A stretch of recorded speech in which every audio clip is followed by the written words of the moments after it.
A wildfire burning in the Okanagan-Wenatchee National Forest is 100% contained now. The Libby Creek fire started yesterday and is the first wildfire of the season. That fire has burned more than 100 acres outside the town of Twisp.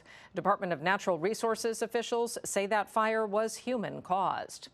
Wildfires have been growing larger, burning longer, and destroying more land and property over the last 2 decades, according to the U.S. Forest Service.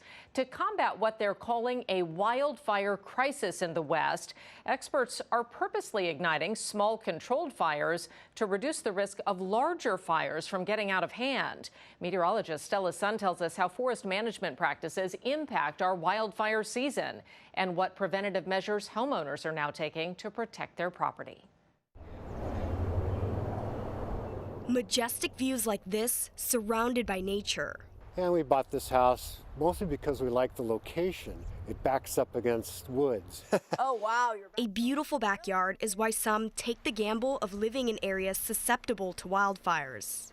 We put in the new decks. There were wood decks before. Now they're plastic, which is much less flammable.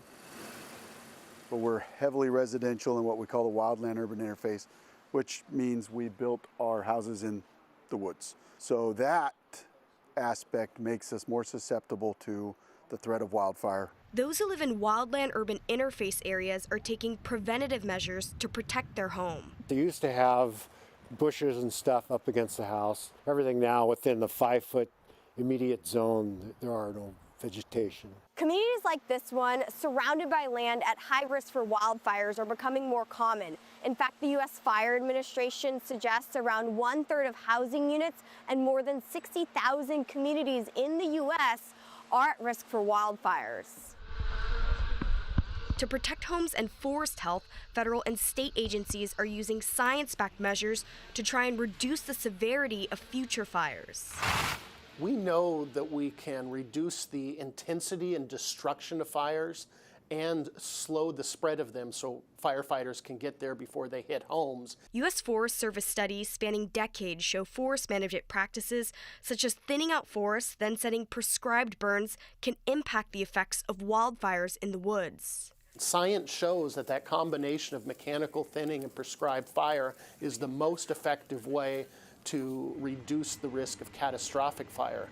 To fend off what the U.S. Forest Service calls a wildfire crisis in the West, the agency's strategy starting in 2022 and lasting through 2032 treat up to 20 million acres on national forest system lands, treat up to 30 million acres on other federal, state, tribal, and private lands, and develop a plan for long-term maintenance beyond 2032.